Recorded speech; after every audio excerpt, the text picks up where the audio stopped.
And we are live with our 99th episode of Absolute AppSec. I'm Ken Johnson at CKTricky on Twitter, joined by my co-host Seth Law at Seth Law on Twitter. Seth, say hi. Hey, everybody. Welcome back to another episode. This week, it's just going to be Ken and I once again. We've been slacking on guests because of Corona and life and everything else, but we do have a few topics to run through today. As far as reminders go and announcements, Midsummer Nights Con is coming. It's going to be June 24th, and everyone is welcome. We'll have a registration page up pretty quick. We've confirmed a number of the different speakers that'll be there, on top of me and Ken and Stefan and Logical. It's going to be an interesting time. We're not expecting a 3-day event. It's going to be just Midsummer Night, and we'll run with it. Right? Should be fun. On top of that, Ken and I are still doing our next level. What did I call it, Ken? For Black Hat? Next level thready McThreat stuff. Yeah. No, it was it's next level bug hunting, right? I think is what it's called, right? Yeah. So finding source. Oh, is that what it is? Yeah. Next level bug hunting. So finding bugs in code from an offensive perspective at Black Hat. So that'll be in a few weeks.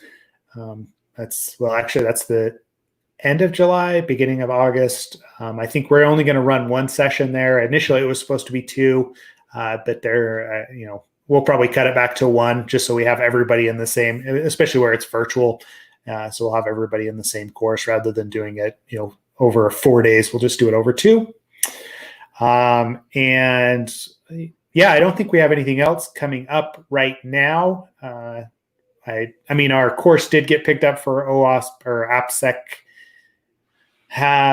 Global AppSec San Francisco, right? But whether or not that actually happens is going to be another question. That'll be in October. But I think that's about it. Ken, is there anything else on the top of your head right now from a... No, I'm just excited about Midsummer's Night Con. That's going to be fun because it's hand-picked people who are talking about things that are useful and practical, and it should be really good. I'm very excited about it. Big shout out, I think that we should mention that Heather and Stefan have really been the ones driving most of the effort on it. I think it's fair to give them most of the credit. They're doing it under Absolute AppSec, but Seth and I are kind of we're assisting, but it's really those two that are sort of driving it, and both have been on the podcast before. So actually, when Heather and Stefan were along with Bobby Tables, as I'll call him, Bobby, during last year's DEF CON Black Hat. Yeah, that's right. Had them go over the Kubernetes report. Kubernetes, yep. Yeah. So their Trail of Bits is doing probably some of the most exciting public facing Kubernetes research. So it's really nice to have them share those types of things and also help put together this con. So yeah, awesome. Good stuff. We do have a lot to talk about today, so that'll be fun. Yeah, exactly. We won't talk about any of the topics from Midsummer Nights Con until after the con, right? So we'll stick to a little bit more of the regular news of the day, right? And I know, Ken, you had a couple of topics that you wanted to talk about, right? So let's just dive straight into those. Yes, after my venting on last week's episode, going a little stir crazy, we figured we'd bring it back to security, to security in the technical domain. Man, I was hurting last week, dude. I was just like, everything is nuts. But for whatever reason, last week was just for me, it just like all bubbled up and culminated. And anyways, on to bigger and more interesting, fun things. So we could start with a few things. I don't know. Should we go through the CVE first? Should we go through Honda's cyber attack discussion, or we could talk about, there was another thing that we were going to talk about. Let me bring it up. There was also safety over freedom, that conversation for contact tracing, which you and I were just kind of talking about yesterday, just kind of like, yeah, maybe let's roll with that first, the contact tracing stuff, safety over freedom, because I feel like that's a very relevant topic right now. So you want to post that link and we'll jump into it. And then we can get into some of the more technical, security patches and CVEs and everything else. Yeah. I mean, I posted the link and just to give a sort of a overview, I guess. The article, the title is Safety Over Freedom, How Governments Introduce Surveillance Under the Veil of Coronavirus Control. I think like you could probably, just first thoughts, by the way, is you could probably replace coronavirus with like any number of things that go on, like people get scared and rightfully so at times. And anyways, this article kind of mentions that China was sort of the role model as it comes to surveillance. But obviously, when we say role model for surveillance, we mean a complete lack of privacy for all citizens is what we really mean when we say a role model. So it's not like a completely positive thing, I think, is probably to mention. This article goes into sort of both. But yeah, it talks about sort of like how the Alipay health code app was first launched, how that was used to perform essentially contact tracing. And you and I were talking about contact tracing, and we were like, man, it's so rife for abuse. Let's see. I have a couple things I wanted to point out. Just the New York Times analyzed the code of the app and found out that the system doesn't just decide if a user poses infection risk. It also sends personal data to the Chinese police, which I don't know how the article, right, or maybe it is linked in here, but there's actually also like this. Speaking of that, there's going to be a rating of your health for people in China as well. So supposedly that if you're a smoker, how you eat, all of that, that's gonna become a way to classify you as a number. Obviously, there's so many ramifications with that. From if you were to do that in America, for instance, it could be abused for like who gets healthcare and who doesn't. Like who gets a job and who doesn't. Like all these things. It could just be used for so many negative things. But yeah, I think that's sort of the gist is between CCTV, between contact tracing apps, and just like a total complete transparency in who you are and where you go and what you do. Obviously helps them decide how this thing spreads. So yeah. I like we see governments do this all the time, right? Like you use what's the old adage? Don't let a good crisis go to waste, right? Even in business, I mean, honestly, Ken, right? Like we talk about this all the time with you and GitHub. The fact that the AppSec team exists is because of a good crisis, right? The only reason I was hired as I moved to kind of the security team, and the security team got budget at iOmega all those years ago was because of a crisis. Like they got hacked, somebody got into their network through SQL injection, and they're like, oh, maybe we shouldn't just have all these systems on the internet, right?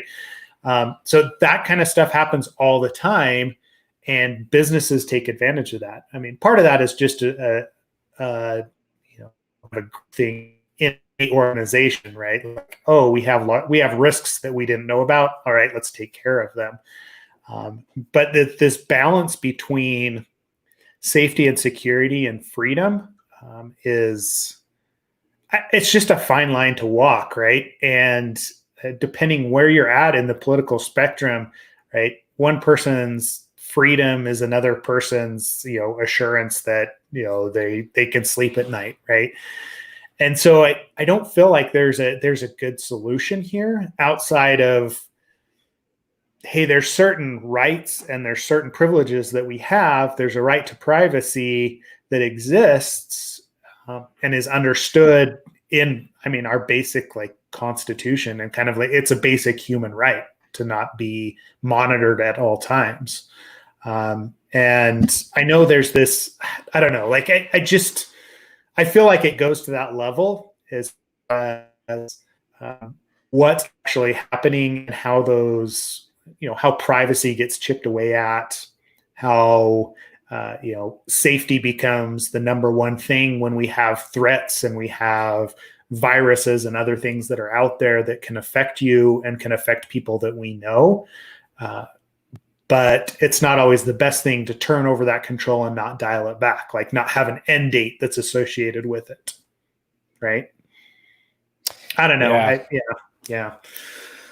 They did link to well, let me put this from within that article. They also showed they also talked about how the government officials across the U.S. are using location data from millions of cell phones in a bid to better understand the movements of America during coronavirus pandemic. That's the first line of this thing. No, and this is extremely relevant in Utah, right? So, like when coronavirus first started, like in mid-March, they instituted a technology that anyone driving across the borders from like Nevada or Colorado into Utah, there would be a text message that popped up on their phone, and they were supposed to go to a Utah Gov website and fill out a form about where they had been, whether or not they had been sick, just crossing the borders from one state to another within the United States, right? And the whole idea was, hey, we want to make sure that coronavirus is not coming into the state. And so this seems like an easy solution. We already know that people are crossing in based on their cell phone locations. So why don't we just send them a text and make them fill out a form, right? But it's this fine line from, hey, we're just going to ask you this, to mandate whether or not it is a, if you're coming into our country or our state in this case, you have to fill out this form or we're going to turn you away at the borders, right? And that's not necessarily how we're set up, but you can see it going there pretty quickly. Yeah. You give somebody man, I've had this argument about other things. I won't go into what specific things, but this idea of giving up some of your privacy and freedom for safety is not a new concept. Obviously, you and I both have talked about this before, but it is a weird place, because it's like, well, do you want people to die? Then give away your freedom, and that's sometimes that is like the extremist view that people take, is like, well, obviously we want people to die. Not a very mature argument, but it's one that comes up, right? So yeah, I think that the one thing that I like to note whenever this conversation comes up is that if you give something away, it is not easy to get it back. It's not. If you pass into a law something that's restrictive, even if it's a temporary, right? Most often it's hard to get your rights back, and you have to fight for it. And we're seeing that now with many things. And so that's just a consideration to like, I feel like people need to make, is that it's not, if you're giving something up, it's going to take a while to get it back. Just period. It always is that way. And yeah, I mean, like with contact tracing apps, those are pretty like specific to you as an individual, whereas the US using advertising data feels better on the surface, because it's like it's more like tracking herd movements. You know what I mean? It's not like you specifically necessarily, it's just so it feels a little more anonymized. I think the important thing to just remember though is that, again, that brings into like this weird place where, it can get a little insidious and little things can change, and overnight, next thing you know, something that I don't have to get too tinfoil, but this is just reality. Like if you say that's okay, and maybe somebody has another idea, they're like, oh, that would be really useful. That would really keep us safe. And then next thing you know, you give up another freedom and another piece of privacy. So it gets chipped away at slowly. It doesn't happen overnight. So anyways, yeah, I guess those are my expanded thoughts on the whole thing. It's just like, and also like we have to look at the pandemic's danger now, right? Because I think in the beginning and even now, we like, this is definitely more my personal opinion for sure. But in the beginning, I think we did absolutely the right thing. I think that nobody knew what COVID was. Nobody understood We're still finding out new information, so it's still good to like tread somewhat cautiously. Though I do think now we've got all this new data that points to like, hey, it turns out it's not as bad as we thought in terms of how it's passed, in terms of mortality rates. The demographic for who it affects, even in that category, the mortality rate is lower than we thought. These are all positive things, but not things we knew at first. So I think like we definitely needed a lockdown. So then now it says, it's like, okay, so now we're introducing more privacy, more things like butting it into your privacy over something that the data doesn't seem to suggest is as bad as we initially thought, which feels weird, right? That's where I think you see these people who get caught up in the conspiracy theory thing, or like are called out as conspiracy theories because it just feels weird, right? So at least for some of us, and some people are still deathly afraid, and that's totally especially if you're at risk, like I totally get it. But yeah, I think like new data presents new ways of looking at this, and yeah, I wouldn't want all my privacy invaded for that. Does that make sense? Yeah. Not to sound callous or not. Yeah. So I go back and forth because I feel like we have this interesting almost, I mean, in the tech industry, security industry at large, we're very, tinfoil hat because we know what can happen and how easy it is to slip down that road. I think the general population, though, doesn't necessarily realize how much they already are giving away, right? You look at social media applications, you look at Facebook and the stuff that people post, and I just I have a tendency to shake my head, right? And just like face palm because it's just, they're posting images with, with tracking data that are already in them, and they're, they trust business more than they trust government.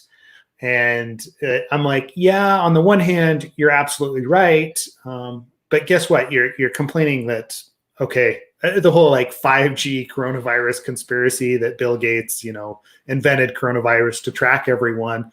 So you're worried about, you're going off about Bill Gates and how he's tracking you, but you're doing it on Facebook where Zuckerberg is definitely tracking you, right? Like, I'm like, do you not understand what, the difference here is?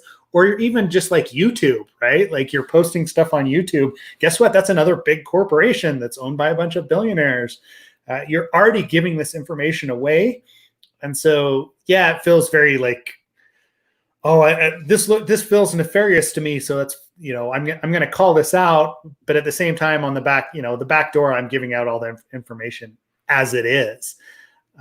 Yeah, and because they're again going back to that article, they're like, oh yeah, advertisement dollars are being used advertisement statistics, which is basically advertisement dollars. But anyways, they're like using that. It's the government and what you just said, this tech companies coming together, right? That's not new. This is happening already. This is like, if you don't think that Google, and if you don't think, I'm not gonna say all the companies, but if you don't think some of these companies are absolutely working with the not only our government but other governments, man, think again. Again. I'm sure of it. So you just can't trust. Yeah, you're right. It's funny. It's funny to like bring up that conspiracy theory on the platforms for which. They're already giving it up. And so I have friends that are not in the tech industry, and they actually, a lot of them blame the tech industry for, interestingly enough, for exacerbating a lot of different things in terms of COVID specifically. And I'm like, they're doing that on social media though. So it's like, yeah, it's kind of funny. I'm not criticizing anyone. I mean, I think that, right now it's hard to stay sane anyways. So man, it's like, I'm so flexible with everyone's different opinions and like outlooks that I just I don't know about you, but I just kind of listen now. I'm just like, all right. Yeah, who knows? It's just interesting. It's interesting to watch, right? It is, and like I get that everyone wants to have a bogeyman. They want someone to blame. But but a lot of times, right, blaming the tech industry, blaming business for providing a service where they can make money, and you utilize that service. I don't know what you expect them to do, right? Like, they're trying to gain more money, and you probably have somewhere you have stock in one of those companies in your 401k, right? So you are, materially actually benefiting from them building better algorithms so that you click more on ads in Facebook, right? Like, it's this whole kind of like circular environment that we've built up just based on the behaviors that we have as consumers that give tech companies this power. And we've already given away this privacy to them. And so, trying to like back up and say, no, you can't know where I'm at, or you can't know who I'm talking to, even though we're already telling them who we're talking to via DMs and other things, just feels very arbitrary at times. And like, yeah. I think with that though, you're talking about opting in versus opting out, right? But I definitely am. But let's clarify. How many people are not? Actually, now that I think about it, I think even the older generation are using technology. I think everyone's using right now technology. So yes, you could opt out, but then that makes you kind of socially not connected, as much, without using social media or using apps to DM people and using your phone to text people or call people, which is around you 24/7. You make a good point. Like, yes, you could technically opt out, technically, which is that is a feeling of freedom there, right? Like, I can obtain freedom that way, but in reality, how many people actually like go that route? So, yeah. And especially if you work in technology, how the hell are you and I supposed to unplug? We've got a podcast, we've got training courses, we're writing a book, we've got Twitter we got to keep up with. I mean, how are we supposed to disconnect completely? Yeah. We're on YouTube, for Christ's sake. I mean, talking about this. So. Yeah, it's definitely a hard line, right? Like, and that's what I was trying to get to, is I feel like, I've had friends over the years that were very, very tinfoil hat-ish, and they were very careful about their online exposure and what they put out there. And especially at the beginning of my career, like, I bought into a lot of that, right? Like, I was like, man, I'm not gonna use tech. I'm gonna, wipe this every time that I use it, and make sure that I'm using, things like incognito browsing all the time, and Tor and all of that. And at some point, it became so difficult to function in the industry because I had to reintroduce myself every single time, right? And like, it's almost like you're encouraged to put your name out there, and you're encouraged to do research and to go meet people. And that's how we make security better in general. And so, like, I gave up a lot of that, right? I was like, look, for me to function as a security professional, yes, I'm careful about that kind of stuff. And I'm careful about, password reuse and all that goes into that. And I'm trying to teach other people about it as well.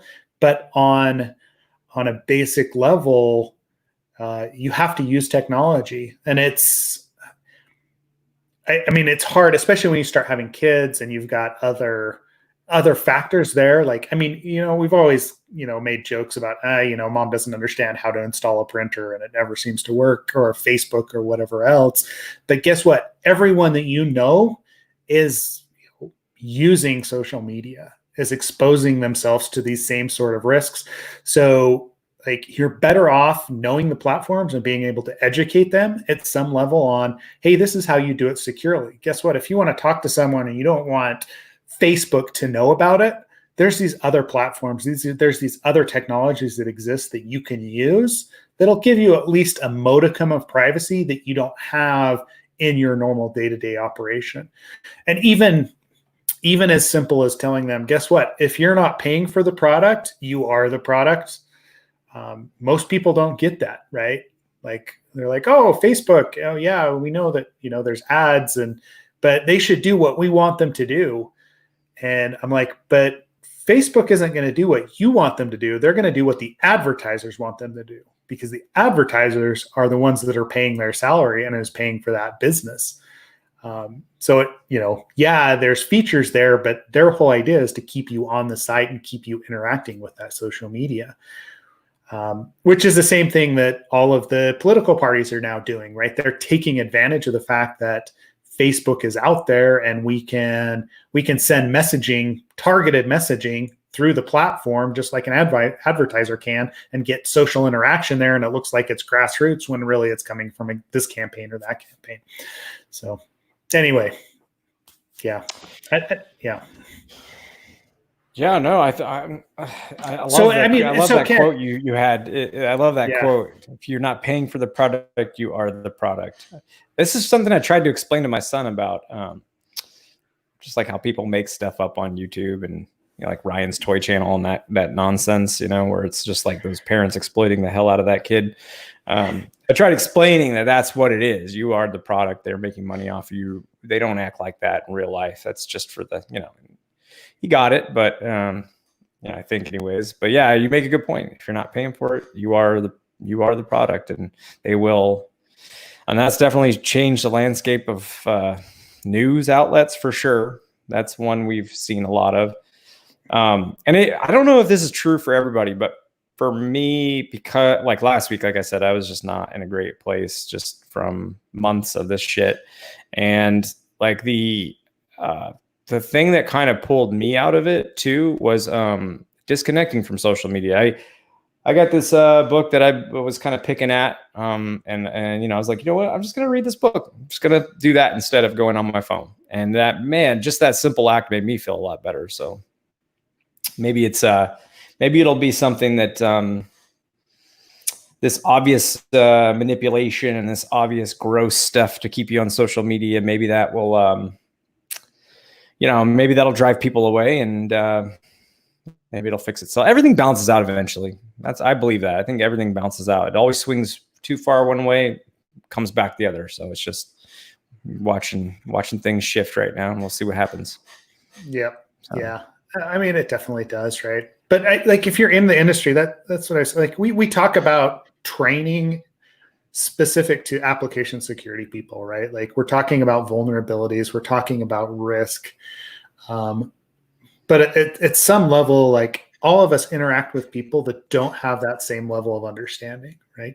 Even if you're new to the industry and you're coming into it, I can't talk SQL injection with my wife, right?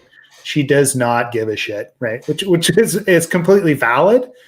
But she is concerned about privacy and her privacy online, and like how to expose, how to share pictures with people so that they're not exposed to, the internet at large, and like, hey, how much information about our kids is it right to actually post about, and does Facebook properly protect that if we're talking about names and birth dates and everything else that's associated with that. And so she has like this sufficient fear that's built into her just being married to me over the course of a year. And then that extends a little bit to the kids as well. But on the flip side, there is, it's like you were saying, like having that discussion with your son about, hey, guess what? This is why this is actually happening. And that like how to protect them, because they don't have that same expectation of privacy, right? Especially my teenagers that are on Instagram and on TikTok and everything else that's out there right now. They just like, everyone is putting content out, all of their peers, usually without any sort of interaction or any sort of discussion about how to keep themselves protected. Or if they do have a discussion, it's like it's the guy from the local school district who's like, their help desk person, right? That's installing wireless access points that'll come in and talk for 20 minutes about how they shouldn't share their password. That's basically the level of like kind of privacy interaction that most students get. No one knows how to protect themselves. And so if you're out there and you have that knowledge, make sure that the people in your immediate circle and maybe even in your extended circle are safely practicing social media usage. And I know this wasn't a topic that we were going to talk about today, Ken, but apparently it's on my mind, right? Privacy leads that direction. So, yeah, no, it's funny because, yeah, like it's not just even the apps that we use. It's like, I was thinking about like using, Google Home and Nest and, Ring and Echo devices and all that. I mean, it's all, did I say Echo twice? I don't know, whatever. Anyways, whatever. There's lots of devices and we put them in our homes for convenience. So it's not always safety. Sometimes it's honestly just for convenience. And, that's normalizing it. And we've talked about this before. It's normalizing it for the next generation, and the next generation might further normalize it. But, man, I have so many thoughts on where things are going, and this isn't the episode for it. And who cares what I have to say? But anyways, like, I'm willing to share it. But by the way, going back to it, one thing that made it, that kind of reminded me of the olden days, I'll call it the olden days.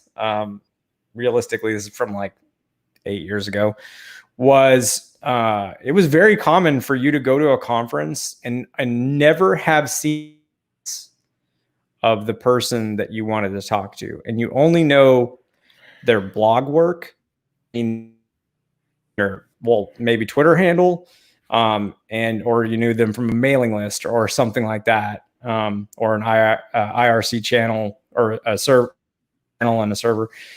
Like you had these different relationships you formed, but you never really saw the person's face. And now it's like, man, if you connect with, I've had this happen where people hit me up on Twitter, then on LinkedIn, they've got their profile. I didn't have my profile pic on I didn't have my actual picture on my profile pic for a long time. It was just like, I don't know. It was just like, I don't remember. It was like symbols or some art or something. It wasn't anything that, and people started saying like, hey, it's getting confusing. We're going to these conferences. They're getting bigger, these conferences. And we can't, like, I don't even know how to pick you out of the crowd. Anyways, all of that to say that it wasn't until, for me personally, I think probably around 2013, 2014, where I started and I think I think a lot of people did around that time started like putting their actual pics on their profile pics. They actually started doing stuff where you could see them, and it was on YouTube, and, you could just get to know them, and actually see them.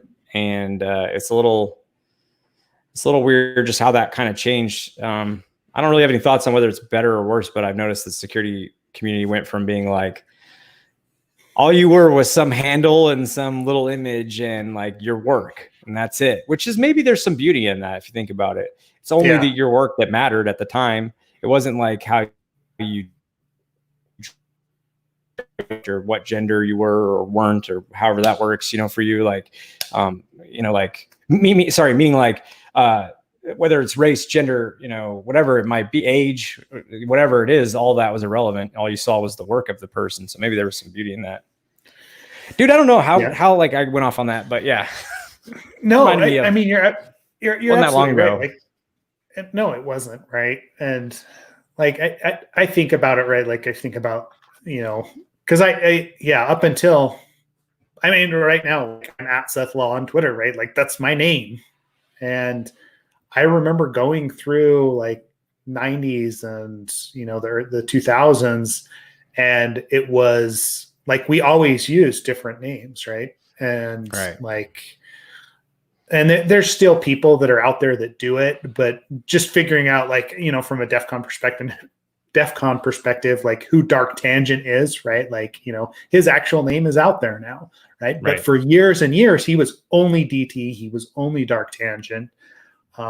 And we kind of moved away from that, and we realized that there was value in actually maintaining those relationships in the real world and meeting people face to face and being more public about it and building each other up in the light of day and not just behind the scenes. And there's still a lot of that goes on behind the scenes, and it's, you know, it's fun to have a fan handle or, you know, whatever else. But I do feel like there's advantages to putting yourself out there and actually being like, hey, guess what? This is who I am. This is the research I'm doing. These are the things that I'm concerned about. And you can take it or leave it, right? Mm-hmm. So, yep. Yeah, it's changed for sure. It's interesting. Yeah, it is. It is super interesting. So anyway, so safety over freedom. I don't know, whatever you want, like, just, yeah. Well, and it was Clint, for the record, it was Clint that actually, from his TLDR Sec newsletter, who talked about the health. Let me pull up the article where he talked about like there's a point to this, why I'm bringing it up again. Chinese province wants to label citizens by their, so it's not all of China, it's a Chinese province. Let me post this. One thing this article mentions, to make sure I'm not mistaken. Let me actually read it real quick, or look for what I'm looking for. Oh no, that's not the one. Sorry. You're fine. There's an arm. Where did I see it? I thought it was in this. Introducing reported privacy issues. Oh man. Well, one of these articles, I thought it was that article. Maybe I'm wrong. Hold on. Sorry. One more sec. Give me 1 sec here. I know. Yeah. No. It is actually. Sorry. It's in the first one. It's the freedom over. Yeah. So it's this one. It's the first article we had, the safety over freedom. They mentioned. God, I don't know how to pronounce his name. It's actually funny because the book I'm reading right now is his book. He's mentioned in that article. It's, I don't want to say the name, but I'm going to say it. And if I'm going to say it wrong, so just please, maybe I'll correct it in the next episode. It's like, I think it's like Yuval Noah Harari, maybe is how you say the full name. He's the one who wrote Sapiens. He wrote Homo Deus. And actually, there's another book I hadn't heard of that Tanya Jenka on Twitter had recommended. Anyways, it's all very interesting because it talks a lot about like Sapiens talked about where we've been. Homo Deus is like that where we're going next. And I think, and they reference him in that. They reference him in that article, I think, because he's got a pretty good handle on history and sort of like human behavior and some pretty good predictions. And you know, he said straight up, I think people will, most of the time, given an option between safety and freedom, they'll choose safety, just based off of like prior, you know, history, historical events. And anyways, I just encourage you to like check that out. Check his books out. Cool.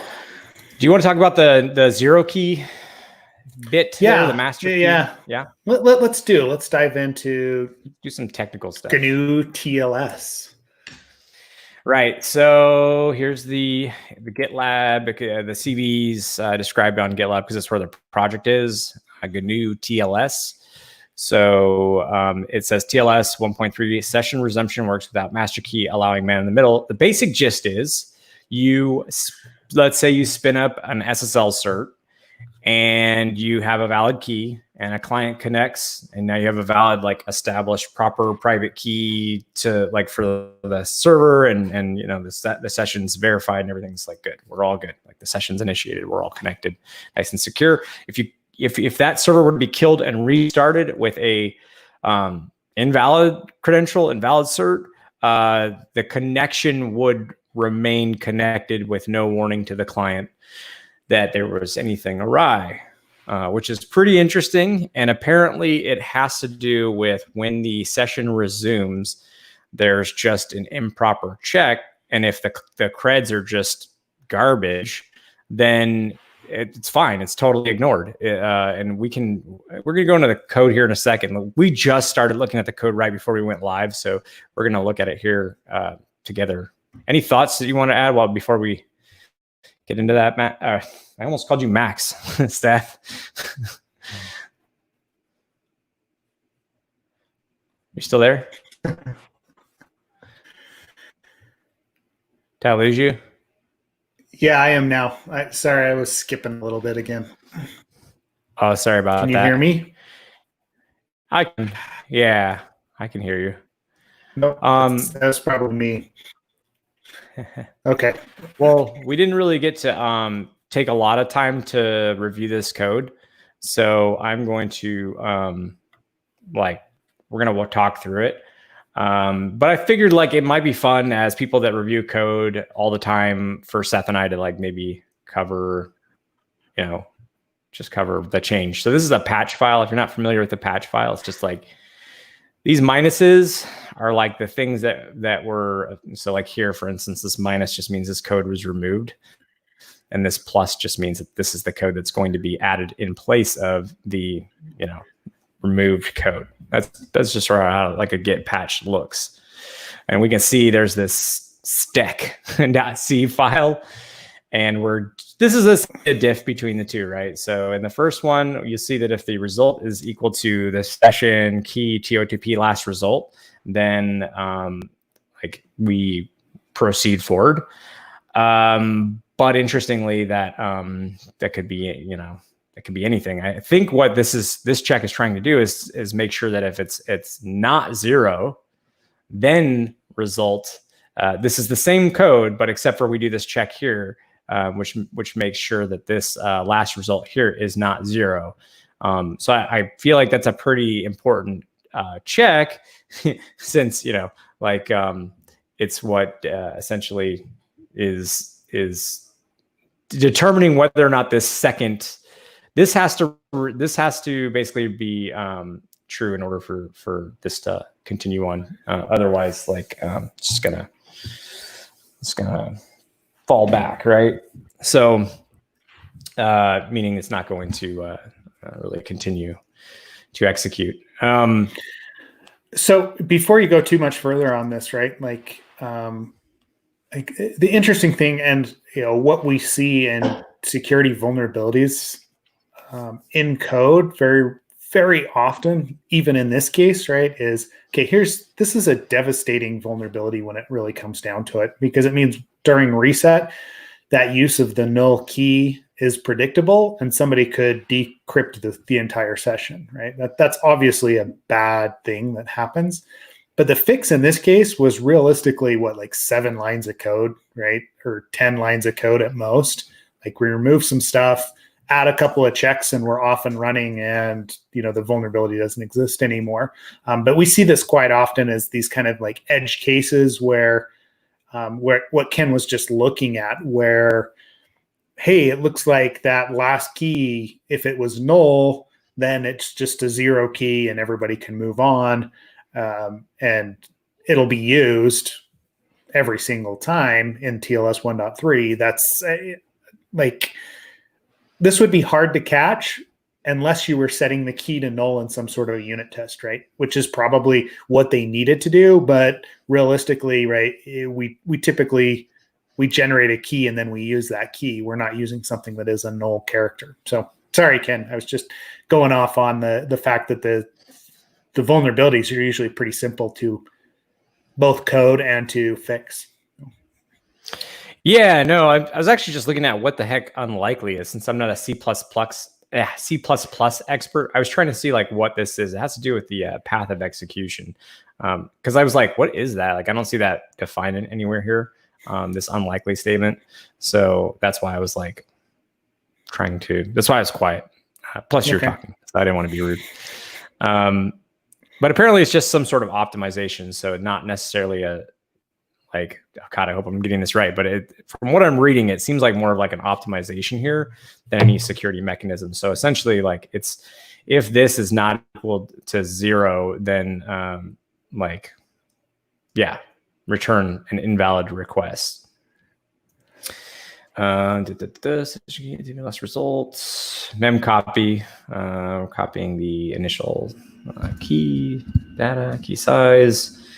And this is the other thing that's important, I think, here is was it rotated? Because you have to sort of interrogate that you have to interrogate whether or not this is a new, whether the session was, when they say rotated, I'm assuming they mean a new key or a new session started with which would require I would imagine a new entire like handshake setup initiation versus like, again, we're dealing with C++ and just this little small patch of code. So we're pulling from it what we can on the fly here. But yeah, that feels like a bit here that would be pretty important. Does it reference anywhere? So we had it here. Just where it pulled it back out. Yeah. I see. So they just move things around. I see. Yeah. So it's doing the rotation there, right? If it is null. But I think the more interesting thing is that one up above, right? That I think this is the major. That's the major, because it's, if result is null, return 0, right? Like, it doesn't look like there is a next. And then if it's still null between those two, right? That's the problem, is it's just going to start using that over and over unless it was, not equal to 0, right? Right. Which is just basically like how this whole thing works and you were saying it. I mean, it's crazy how many times like devastating vulnerabilities come down to like 1 or 2 lines of code. Yeah. Often just 1 line of code. I mean, there was we saw this recently, right? That there was a whole bunch of insecure direct object reference issues in a code base. And I don't know if I talked about this already. I might have like gone off at some point, and I was telling somebody about it. But the whole issue was how it was Java, and how the object that was being passed in, they had overloaded a function to do the authorization, right? Based on whether or not the parameter that was passed in was cast to an object by Java or was considered a string, right?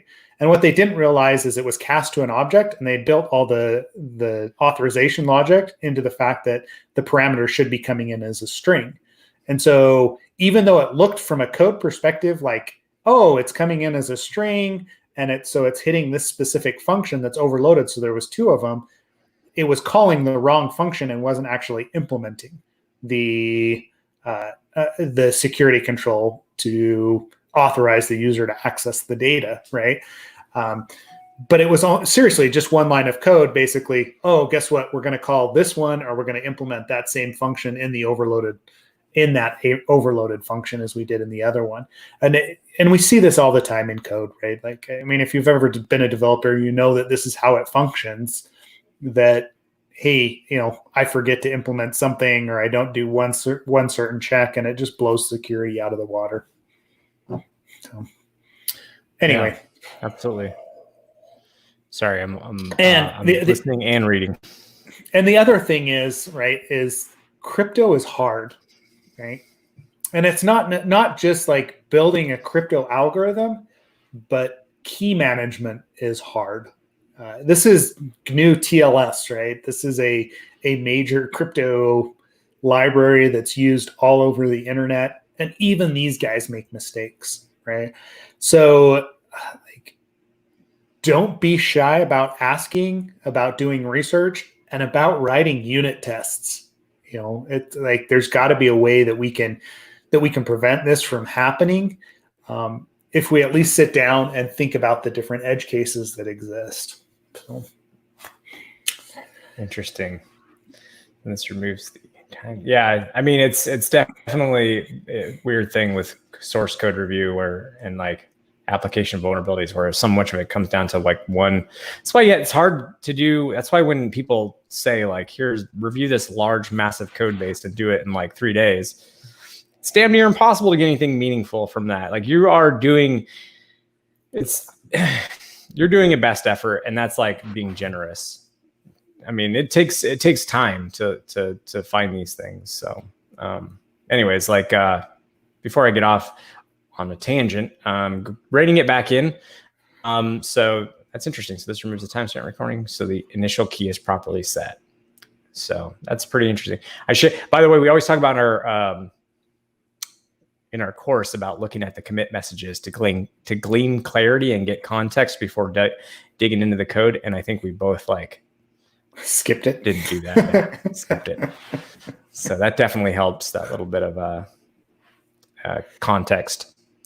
So yeah, it's pretty cool. Nothing super special. I wonder if people wouldn't enjoy more.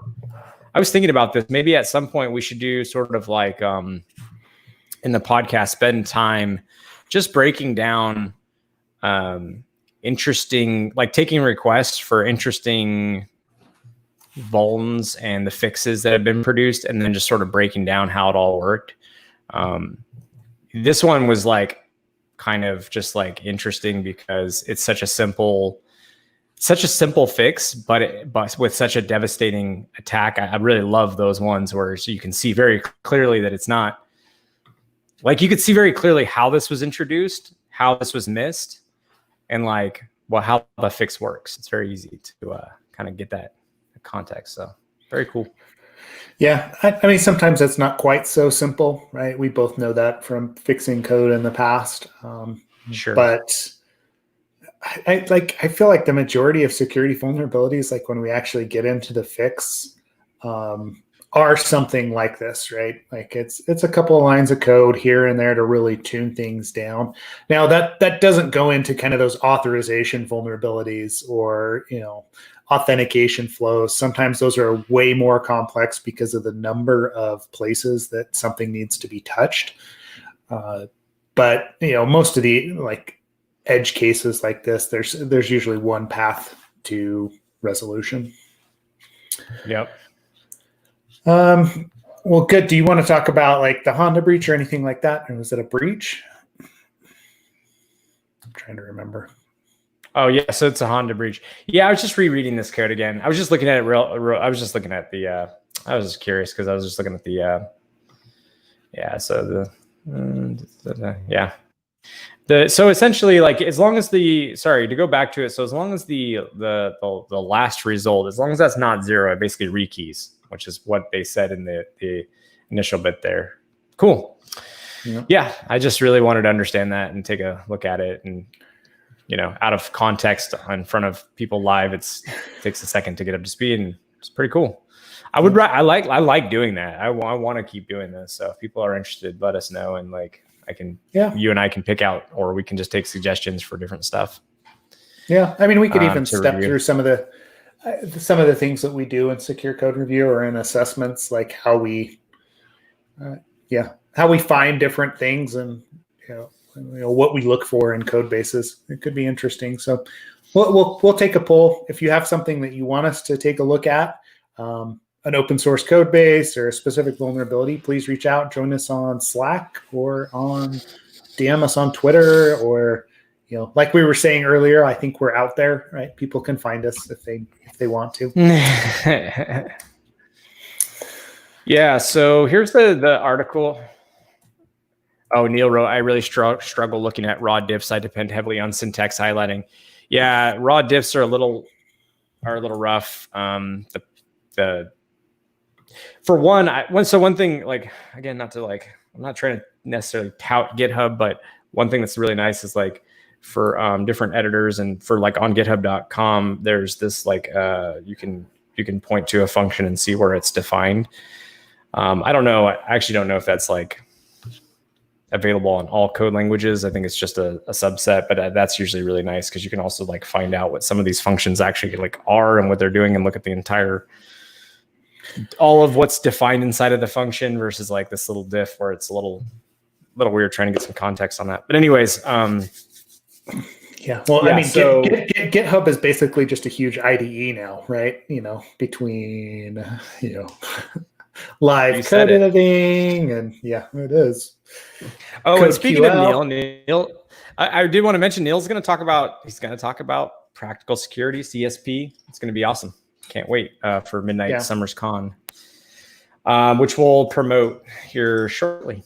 Anyway, so like going back to it, Honda, there's not a lot of details. I actually tried to look up details on this global attack, but it's pretty far-reaching. So it actually hurt some of their plants and manufacturing. It seemed like, if I'm reading it correctly, it's weird. Like, that's not great, obviously.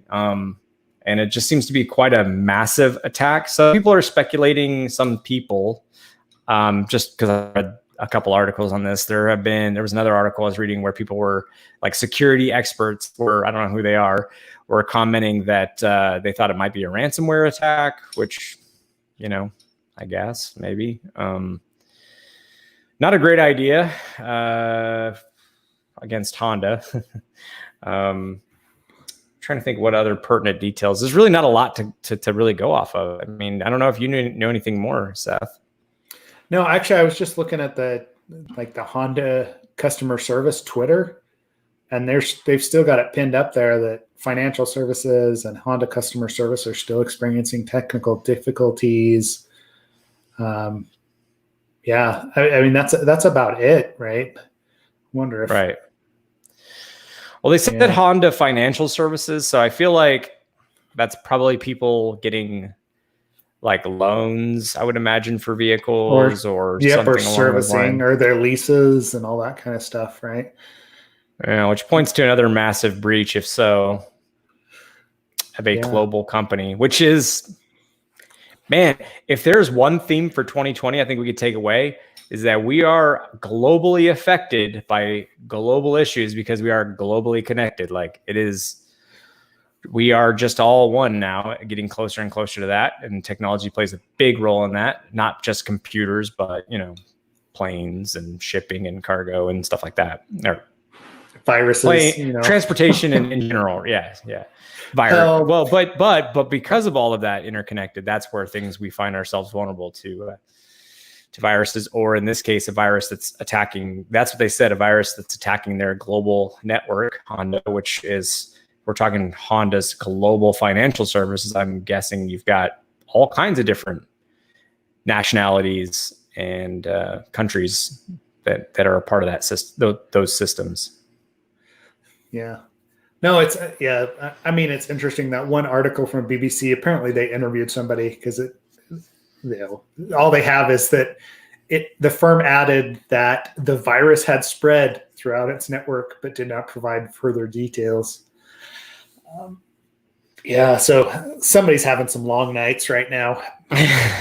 Pour one out for the poor team working on that. Yeah, the IT and security team that's been on a 24-hour conference call trying to figure out what's going on and stem that flow. And in reality, it's not team. It's teams. It's legal. Yeah. It's media. And marketing. It's counsel. It's executives. It's IT security. It's HR. It is. I mean, it's going to be. It's like these things. The crazy thing is how much money and time and energy is spent when these things happen. It's crazy. Not fun. No, it's not. Like when you're involved with it, it's not. So, but so we'll watch that one, see what else comes out of it. I always go back to the Jerry, podcast that we had with Jerry Gamblin. I don't know. It was one of the first ones where it was like, if a breach happens and no one's listened, no one cares, did it really happen? Because there are so many of them nowadays. Yeah. I'm actually interested to see how this one, it seems like such a massive, attack that at least just from the initial rumblings that, this should be a good one. Sorry. When I say a good one, I don't mean that anyone's happy that this happened. I'm saying a good one as in from a retrospective, breaking things down, what we can learn from the attack. That's what I meant by positives. Good thing, Yep. Well, cool.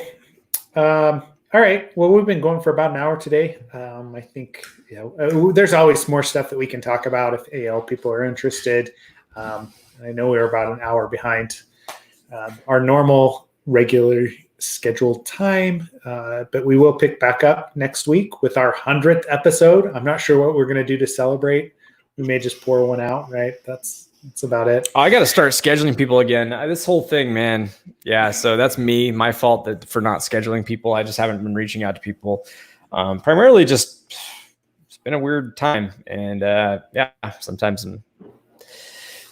it's less. Sometimes how you get into a funk and you're just not as motivated as previously. That was definitely the last couple weeks, struggling with that. Anything that wasn't work related, i.e., important, like has to be done. So anything that didn't have to be done, I kind of just like. Anyway, so I'll start scheduling some people for our 100th episode. I would love if people really do want us to break down different vulns and like what we can learn from that and how we would have found that in a review and just talk to that. This one we didn't even get to like how you would have even discovered that in a review or anything like that. So I love doing that stuff. You do too. So if anybody's interested, just let us know. We'll start breaking vulns down and how you can give you tips on how you could have found that. I think that almost goes back to the whole, for a while there, we kind of had an AppSec minute where we would talk through cross-site scripting or whatever else.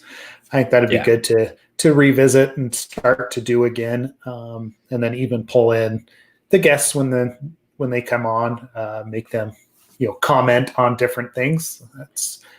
That feels like a good idea to me. So we'll make it happen next week. Maybe we'll pull out a code base and take a look at a CVE and see if we can determine in the code how it actually happened and how we would have found it. We'll do some research there. But if anybody's got one that they want us to dig into, please let us know. Otherwise, watch out for registration for Midsummer Nights Con, which is coming up June 24th. And find us online. Find us on Slack, Twitter, whatever else. Appreciate everybody listening today. Yep. Thank you, everyone. That's it. Thanks, everybody. We'll see you all next week. Bye.